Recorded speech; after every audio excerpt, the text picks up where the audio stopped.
Hello and welcome to this guide to Robert Louis Stevenson's Jekyll and Hyde, Chapter 8, The Last Night.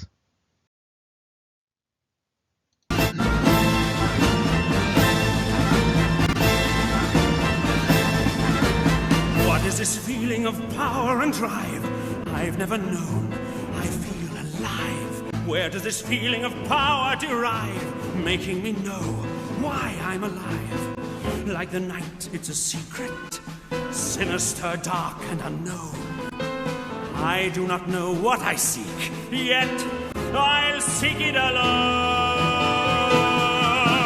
I have a thirst that I cannot deprive. Never have I felt so alive. There is no battle I couldn't survive. Feeling like this, feeling alive. Like the moon, an enigma, lost and alone in the night. Damned by some heavenly stigma, but blazing with light. It's the feeling of being alive, filled with evil but truly alive. It's the truth that cannot be denied. It's the feeling of being Edward Hyde.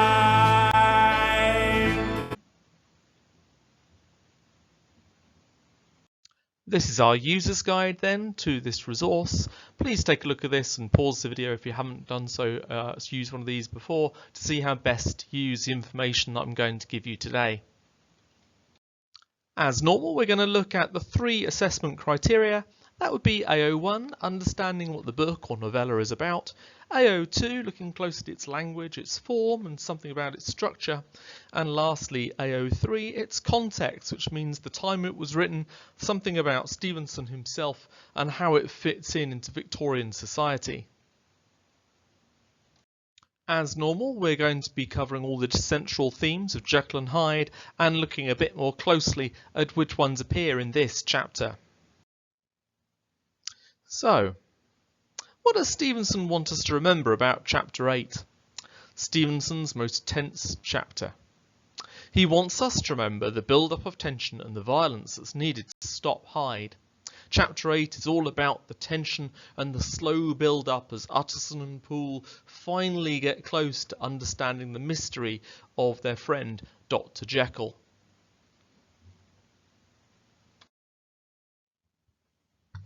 So let's take a close look at then at what we'll find out about Jekyll and Hyde from this chapter.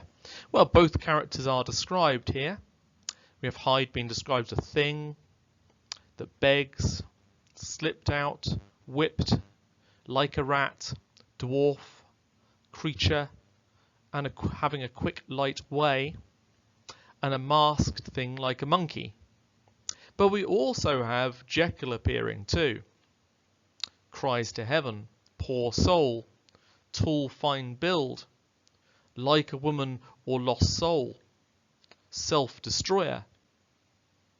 And then the ambiguous animal terror, screaming an animal terror. We're unsure with this quote which character is actually speaking.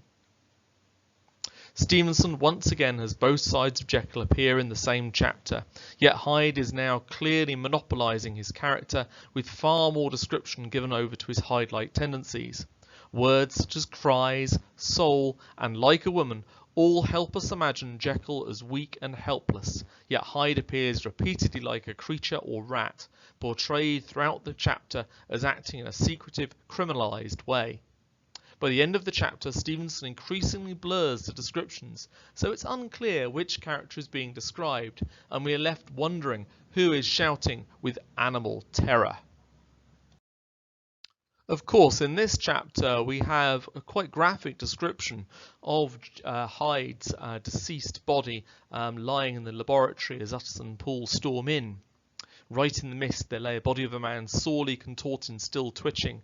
They drew near on tiptoe, turning it on its back, and beheld the face of Edward Hyde. He was dressed in clothes far too large for him, clothes for the doctor's bigness. The chords of his face still moved with a semblance of life, but life was quite gone, and by the crushed phial in the hand and the strong smell of kernels that hung upon the air, Artisan knew that he was looking on the body of a self-destroyer. Stevenson presents us with a hideous description of Hyde, a man twisted out of shape and deformed in his death. The hideous nature of Hyde's deformed death is exaggerated by the pronoun it, implying that the form on the floor was barely recognisably human. Stevenson further provokes us to see the corpse with disgust, as it appears to have some spark of life left in it, an almost supernatural zombification of the evil Hyde.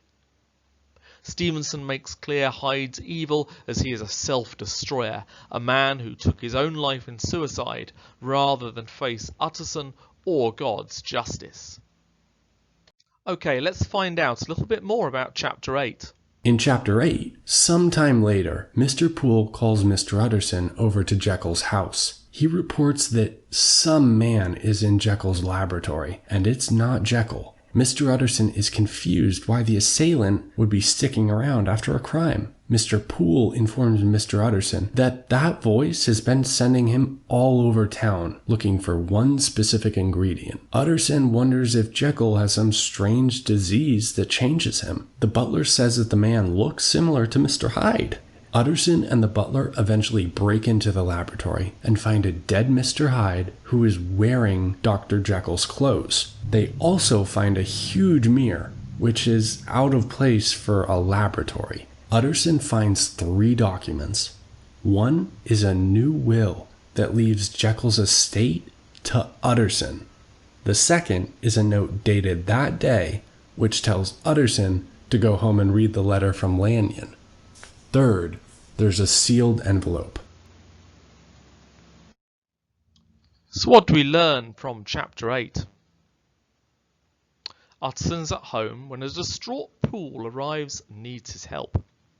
Utterson follows Poole to Jekyll's house, and Poole asks him to speak to Jekyll.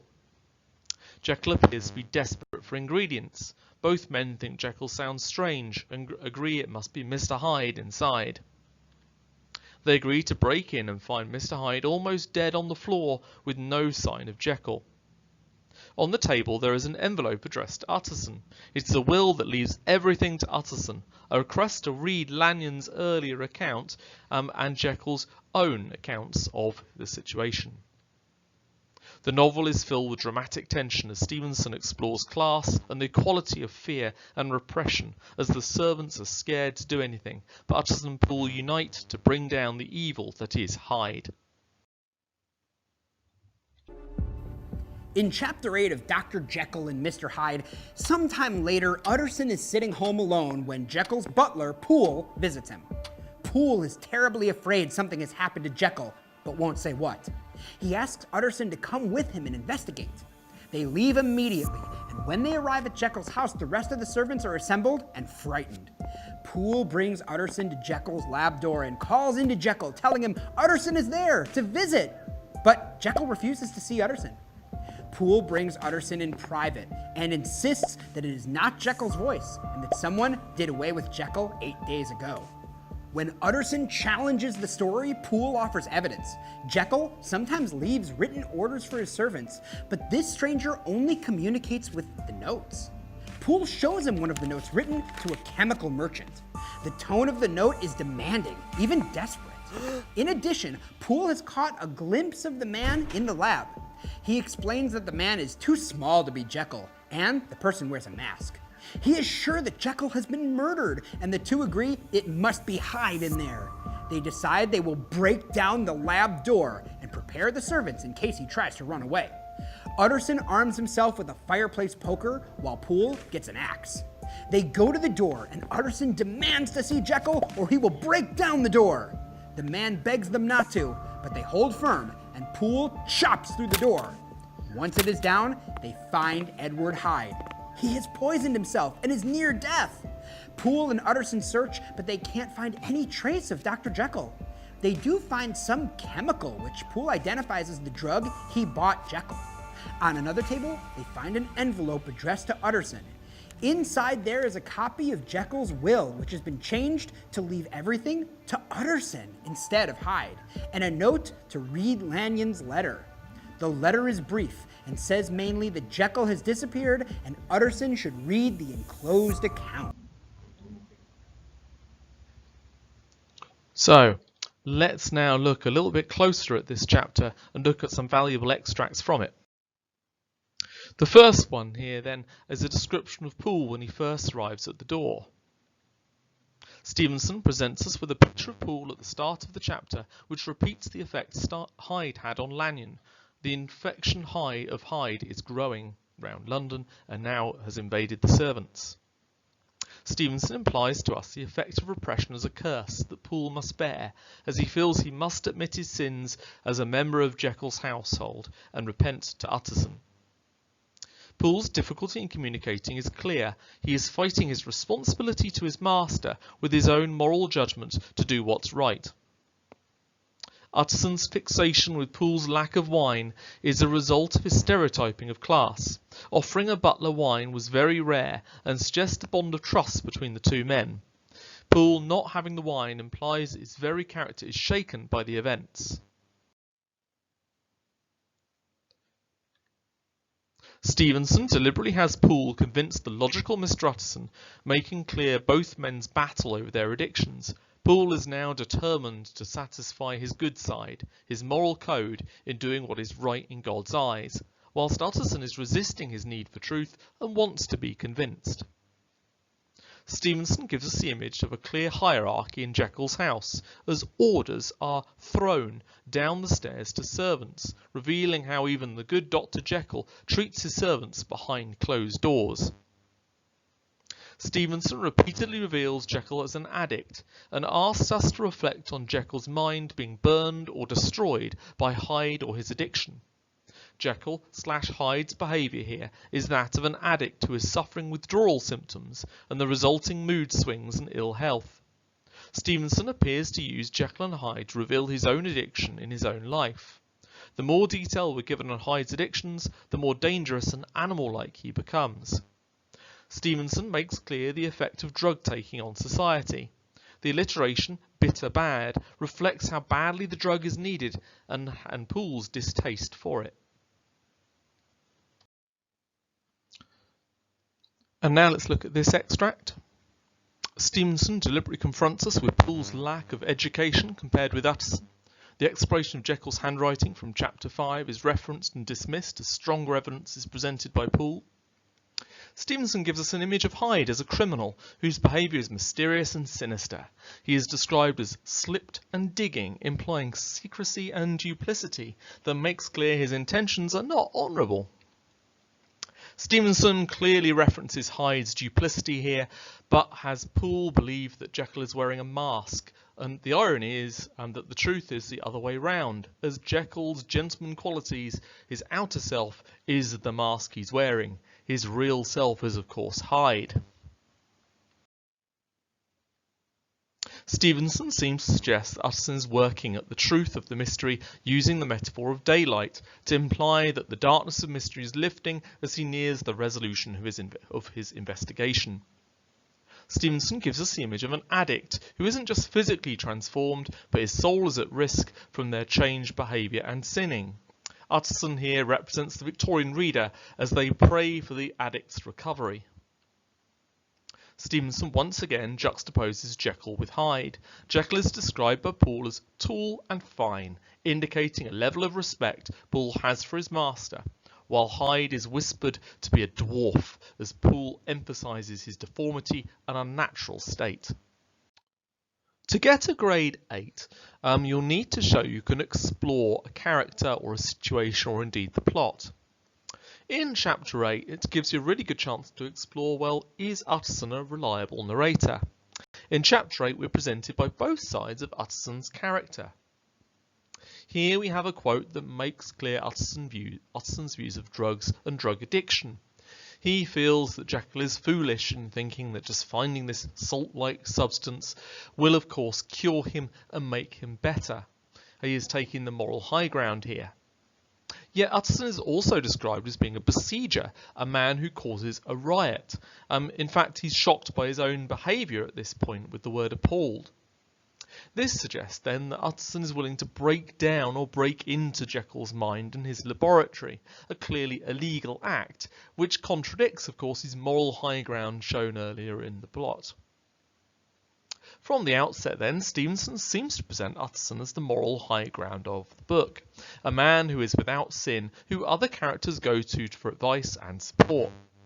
Here we have Utterson taking the moral high ground and claiming that Jekyll's hope is that the drug he wants will save him.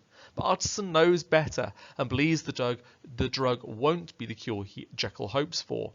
Utterson could be seen as a role model then to others. However, by chapter 8 we can see through this facade of civilised behaviour. Utterson is not the clean, sinless man we were led to believe in. He routinely refuses to tell the police about Hyde and even hides evidence from them that links Jekyll to Hyde in chapter 6, and so is committing a crime himself. By giving this view of addicts to Utterson, Stevenson is discrediting it and taking the moral message away from Utterson, as he's a hypocrite. Utterson even later breaks into Jekyll's room, using his own violence to aid his own recovery and need for knowledge. Then that brings us to the end of the chapter and the letter then that Utterson opens. Stevenson once again uses the Gothic trope of a letter, as the mystery is about to be revealed. Stevenson uses the separation of lines here as a metaphor for Jekyll, a man cut into two in an irregular and abrupt way. Stevenson once again asks us to pity Jekyll as a victim rather than a criminal, offering us Jekyll/Hyde as the corpse and Utterson and Poole as the antagonists. The repetition here of unworthy and unhappy makes Jekyll appear like a child against Hyde's growing maturity. Now, one of the really good ways of revising the whole book is to learn lots of different quotes you can use in your test. Now, people do this in different ways. Some people draw the quote, some people just simply do the sort of look, write, check approach as you would a spelling test. Others prefer music. Now, I hunted around on YouTube and found this amazing song linked to different quotes you could use for Jekyll and Hyde. So what I've done is I've colour-coded the quotes into 3 categories. So yellow meaning mystery, green meaning duality, and what was the other one? Red meaning violence. So I'll put them in 3 categories, theme categories for you, and I hope that this video gives you a little bit of guidance in Jekyll and Hyde. It's one of the harder texts that you're probably going to have to learn for these exams. So yeah, I wish you the best of luck on your exam on Thursday or whenever you have it, and yeah, enjoy the video. The greed of curiosity and a storm of blows, temptation of a discovery, a dismal quarter of Soho. I fear that there has been foul play. You must suffer me to go my own dark way. Nothing but a door, sinister and sordid. Hyde seems just like Satan, pale and dwarfish with a savage laugh. Lanyon still that hearty, healthy, dapper, red-faced gentleman. Jekyll's house still has a great air, and the moment I choose I can be rid of Mr. Hyde. Jekyll, why'd you have to lie? We all know you're gonna die. We all know you're gonna die.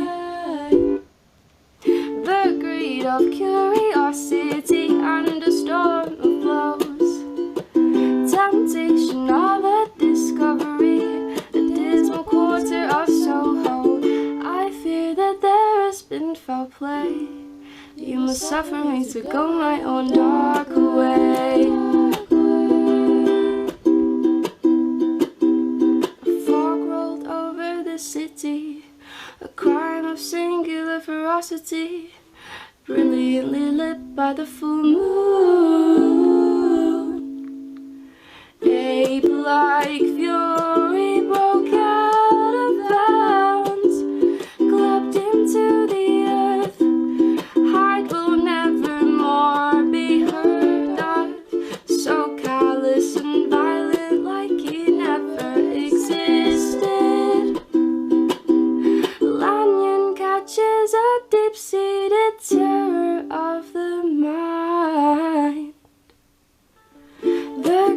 of curiosity and a storm of blows. Temptation of a discovery, a dismal quarter of Soho. I fear that there has been foul play. You must suffer me to go my own dark way. Hides sorely contorted body, blood red chemicals, an ordinary secret sinner with some ape-like tricks. The greed of curiosity and a storm of blows. Temptation of a discovery, a dismal quarter of Soho. I fear that there has been foul play. You must suffer me to go my own dark way. Awesome. Hopefully that'll help you remember some of the key quotes then from Jekyll and Hyde. Now let's look at how the themes in the book then translate to this chapter. First off then, looking at setting. In chapter 4, we know the moon added a romantic view of London from the maid's point of view. Now Stevenson contrasts this with the moon lying on her black back. She is described as a corpse of her former beauty, lying rack of the low diaphanous and lawny texture. Here's the full extract then from chapter 8. The setting almost fights Utterson and Poole as they head to Jekyll's house, fighting them with an almost supernatural force. The weather is personified as biting, as if nature is attacking our heroes with supernatural animal force. Poole's exclamation upon their arrival exaggerates the torment the two men have gone through. Well, sir, here we are. Theme of repression. Although we can see Hyde battling to stay relevant and alive in this chapter, desperate for his drug, we can also consider the servants in this chapter and how they behave. Remember, they represent the lower classes in Victorian society. We are given a lot more information about Poole. Poole is repeatedly described as a faithful servant throughout the book, and here the phrase good man further reminds us of the solid positive qualities of Poole's intentions. I think there has been foul play suggests that the good Poole is scared to admit the obvious, the criminality of Hyde. He appears hesitant and unwilling to fully communicate his knowledge as he is scared of the repercussions for his master and himself. God grant there be nothing wrong implies Poole, like the other characters, prays to God for goodness and restoration of the natural order. The description of Poole appears more and more uncomfortable as he has difficulty communicating his master's sins. He had not once looked the law in the face, very guarded and frosty of accent. All imply a man scared of the truth, his master and his own reputation as a faithful servant.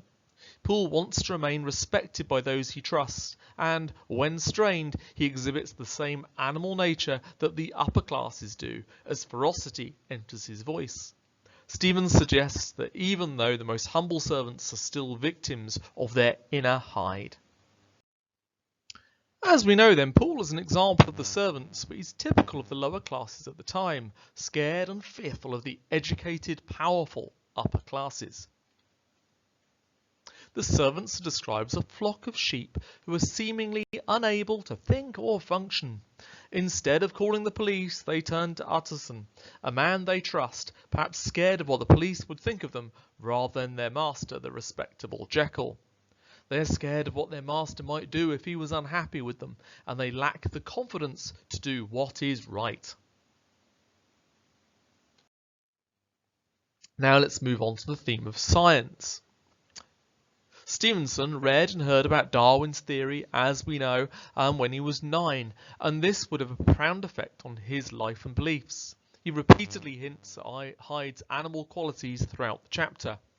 It will walk all day, dwarf, like a monkey, thing, animal terror and creature. The reader is left in no doubt that Hyde represents an abomination of the human form as an animal or monkey. This is extended through Stevenson's use of verb phrases in the chapter.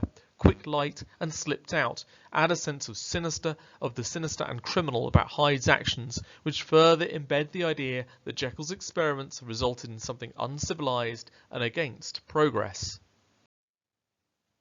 We know that Hyde's an addict and spends the chapter desperate to find some sort of medicine and a drug wanted bitter bad. Stevenson hints that the drug Hyde needs isn't ecstasy or cocaine or anything illegal. When Utterson and Poole enter, they find glazed glasses full of chemicals, the most commonplace that night in London, and upon further investigation they find various measured heaps of some white salt. We are told by Poole that it is the same drug I was always bringing him. Stevenson focuses on salt as it was a common chemical that's needed for human survival.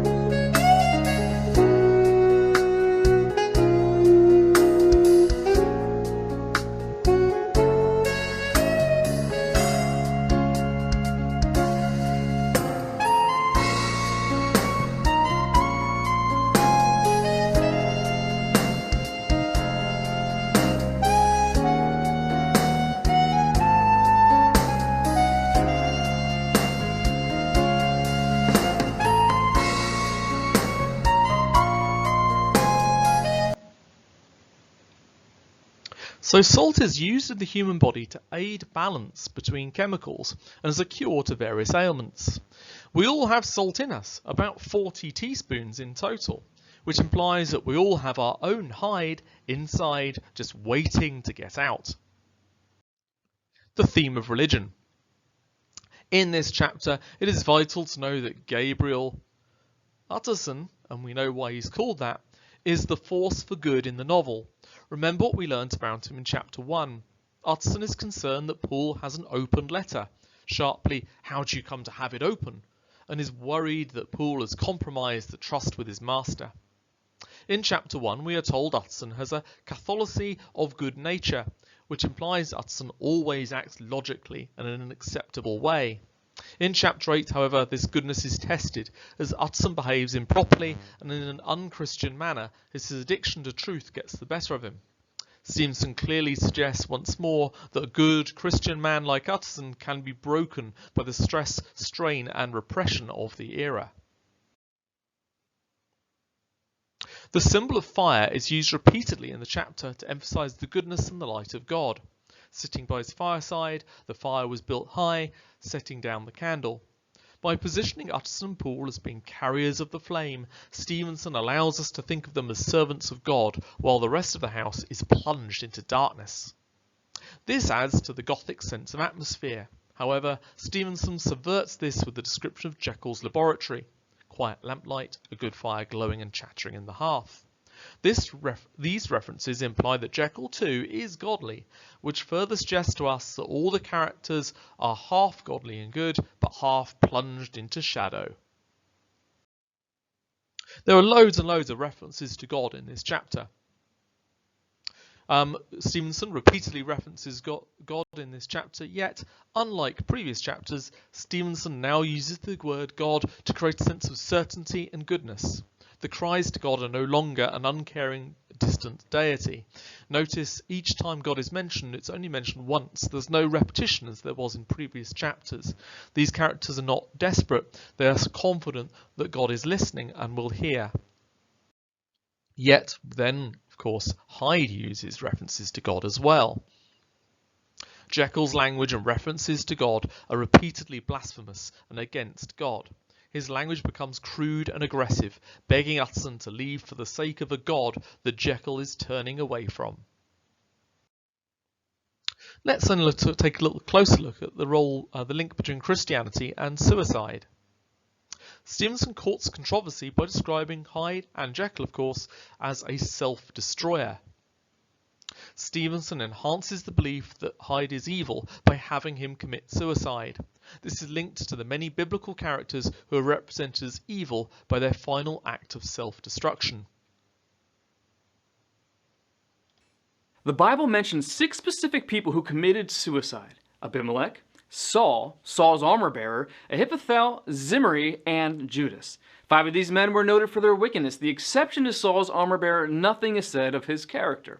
Some consider Samson's death an instance of suicide because he knew his actions would lead to his death, but Samson's goal was to kill Philistines, not himself. The Bible views suicide as equal to murder, which is what it is: self-murder. God is the only one who can decide when and how a person should die. We should say with the psalmist, "My times are in your hands." God is the giver of life. He gives and he takes away. Suicide, the taking of one's own life, is ungodly because it rejects God's gift of life. No man or woman should presume to take God's authority upon themselves to end his or her life. Some people in Scripture felt deep despair in life. Solomon, in his pursuit of pleasure, reached the point where he hated life. Elijah was fearful and depressed and yearned for death. Jonah was so angry at God that he wished to die. Even the Apostle Paul and his missionary companions at one point were under great pressure, far beyond our ability to endure, so that we despaired of life itself. However, none of these men committed suicide. Solomon learned to fear God and keep his commandments, for this is the duty of all mankind. Elijah was comforted by an angel, allowed to rest, and given a new commission. Jonah received admonition and rebuke from God. Paul learned that although the pressure he faced was beyond his ability to endure, the Lord can bear all things. This happened that we might not rely on ourselves, but on God, who raises the dead. So, according to the Bible, suicide is a sin. It is not the greatest sin. It is no worse than other evils in terms of how God sees it, and it does not determine a person's eternal destiny. However, suicide has a deep and lasting impact on those left behind. The painful scars left by a suicide do not heal easy. May God grant his grace to each one who's facing trials today. And may each of us take hope in the promise: everyone who calls on the name of the Lord will be saved. By having Hyde end his own life, he is rejecting God once and for all, rejecting his teachings and the morals in an act of defiance. This juxtaposes the other characters' reaffirmed belief that God exists through the rest of the chapter. They call the name of the Lord and will be saved, according to the clip at least. Through Jekyll's death, the events of the novel will have a lasting effect on Utterson, which may explain why Utterson's story is left unfinished. The theme of violence. As already explored, the atmosphere of violence and terror is hinted at throughout chapter 8. Trees lashing themselves on the railing. This implies that all of London is being tortured and behaving unnaturally, adding to a sense of gothic doom and tragedy to Utterson's journey to Jekyll's house.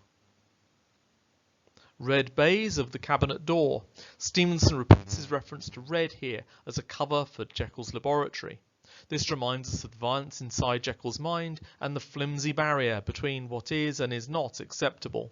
A barrier that Utterson Poole, upper and lower classes combined, must break down in order to discover the truth.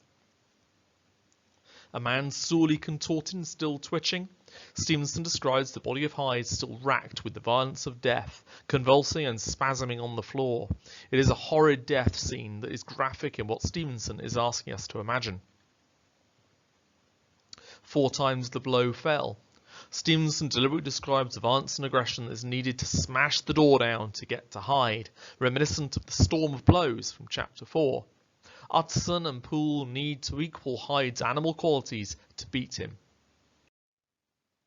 Let's look a little bit closer then at Utterson's words here. If not by fair means, then by foul. If not your consent, then by brute force. The juxtaposition of fair and foul represents both sides to Utterson. If his good side cannot win, then his darker side will try its best to. The phrase here implies a duality of man, as Jekyll and Utterson are both made of good and evil, capable of civility and brute force. This phrase prepares us for the secret that's about to be uncovered. The phrase also recalls the witch's language in Macbeth, fair is foul and foul is fair, which echoes the supernatural elements of the novel as well as the destruction of the natural order. The theme of violence is mostly shown then when we see Poole swinging the axe at the door, smashing down this red baize to get to Hyde. The alliteration, blow shook the building, implies the foundations of civilization are being tested, and almost biblical force is being used to break down the barriers of Jekyll's mind and outer self.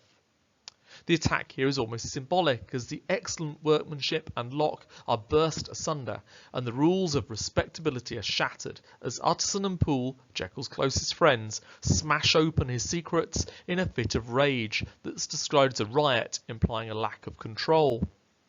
For the second time in the chapter, Stevenson states that wood is being broken. The first was the lashing trees earlier in the chapter. This implies that nature and God's creations are being smashed for the sake of science and curiosity. To find Hyde, Utterson has to almost become Hyde as his own aggression takes hold.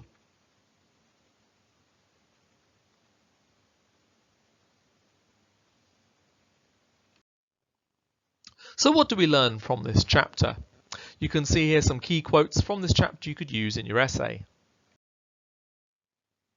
What does Stevenson want us to think at the end of this chapter? Stevenson challenges us to realise the effects of addiction and the awful truth behind his mystery. He expertly builds up the climax of the novella and Jekyll and Hyde's death by using Utterson's viewpoint to great advantage before the shocking final paragraphs and revelations in chapter 9 and 10.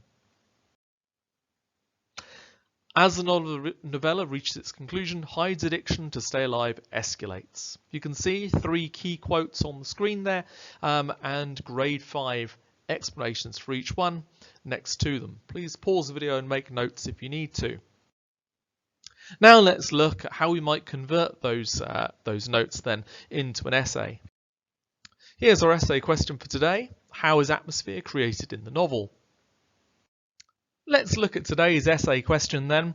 That is, how is atmosphere created in the novel?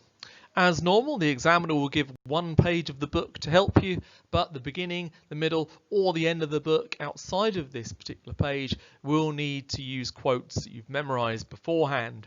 Let's listen to this part of the book then, this extract from chapter 8, before we analyse it. It was a wild, cold, seasonable night of March, with a pale moon lying on her back as though the wind had tilted her, and flying wrack of the most diaphanous and lawny texture.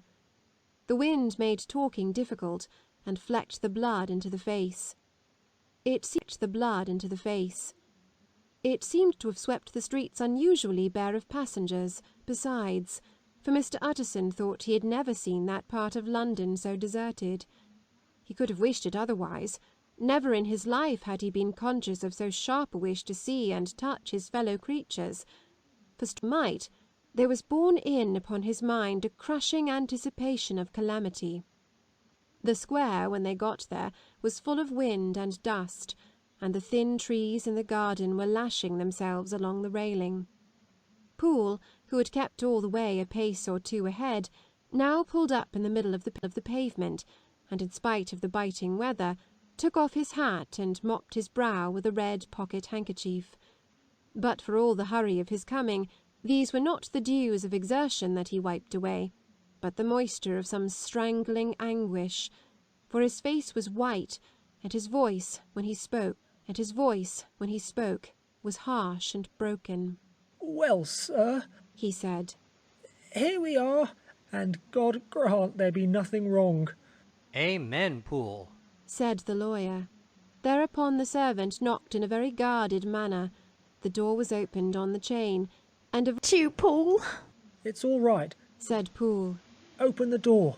The hall, when they entered it, was brightly lighted up. The fire was built high, and about the hearth the whole of the servants, men and women, stood huddled together like a flock of sheep. At the sight of Mr. Utterson, the housemaid broke into hysterical whimpering, broke into hysterical whimpering, and the cook, crying out, "Bless God! It's Mr. Utterson," ran forward as if to take him in her arms. As you can see then, quite a long extract with lots of hints at violence in there, as well as obviously a description of setting. So both your notes on violence and setting would be able to be linked to this chapter. But this question of course focuses on atmosphere.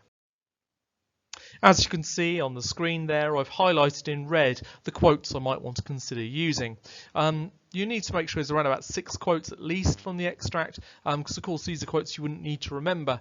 These ones that the exam board give you to work on. There'll always be quotes to comment on in the extract. You just got to spend a bit of time finding them. So Stevenson uses pathetic fallacy here as the moon is personified like a victim of Hyde. The setting here hints at nature, just like Poole being disturbed. Stevenson emphasises the strange nature of this empty metropolis by describing the busy London streets as bare and deserted. Look, I've embedded the quotes there, implying that civilization has deserted Utterson and Jekyll as they near the conclusion of the book. Notice I reference where this chapter comes from, near the conclusion of the book. Stevenson uses the same language to describe London citizens as he does Hyde, a reminder that underneath we're all repressed and the same. The word creatures then is the word I might zoom in on from that particular quote. The verb lash implies torture for crimes and extreme violence, as if nature itself is being destroyed. The innocence of the lower class is emphasised here as the servants are timid and vulnerable against the aggression of Hyde. They act as sheep as if they're unthinking and mute, unwilling or unable to verbalise the terror in the house. Now I've got my notes and thought about what I'm going to say then, I need to consider which quotes are the best ones to focus on, which ones am I going to give the most detail about, and which ones could I then explore, think about alternative interpretation. Which of these quotes could be analysed or with keywords zoomed in on? I would think about this before writing my response, before then committing my ideas and thoughts onto paper. As you might imagine then, some of my quotes are going to be quite detailed, others would simply be in short PEE paragraphs or point evidence explain paragraphs. Now let's look at the essay as a whole. You can see I've already colour coded in green for structure, red for my evidence, sort of orangey yellow colour for my context, and my links to the question in blue. You can see the first 2 paragraphs of my essay on atmosphere here then, deliberately starting off by saying what happens at the start of the book with a couple of quotes, links to Stevenson and in this case Darwin's theory floating around the middle of paragraph 1, and then going on to paragraph 2 where I look still at the beginning of the book using the word juggernaut, satanic and ape-like, linking to Darwin's theory of evolution. Then the Industrial Revolution gets a mention there with my zooming in on the word blistered from blistered and disdained at the bottom of paragraph 2. Pause the video to make notes in this essay and then try and recreate it just based on the notes you've been given, you've just made. This then is paragraph number 3. You can see once more it's been colour coded for you. Look at the number of quotes there from this particular paragraph. Lots of quotes there, some forming mini lists and at least 3 references to context. Again, make notes, see if you can recreate. And lastly then, paragraph 4 and 5. Now for the purpose of this essay I haven't used the extract I've just gone through because I thought, well, if that extract doesn't come up you'll still need a full essay on atmosphere. So once more you'll see there references to the structure of the book as it builds towards the climax, and then a mention of the conclusion in the middle of paragraph 3 before a summary paragraph or concluding paragraph at the end summarising how Stevenson builds tension and atmosphere using the single word bound as a bit of evidence thrown in at the bottom there. Okay, I hope that was useful too. Thank you very much for listening to this guide to chapter 8 of Robert Louis Stevenson's Jekyll and Hyde.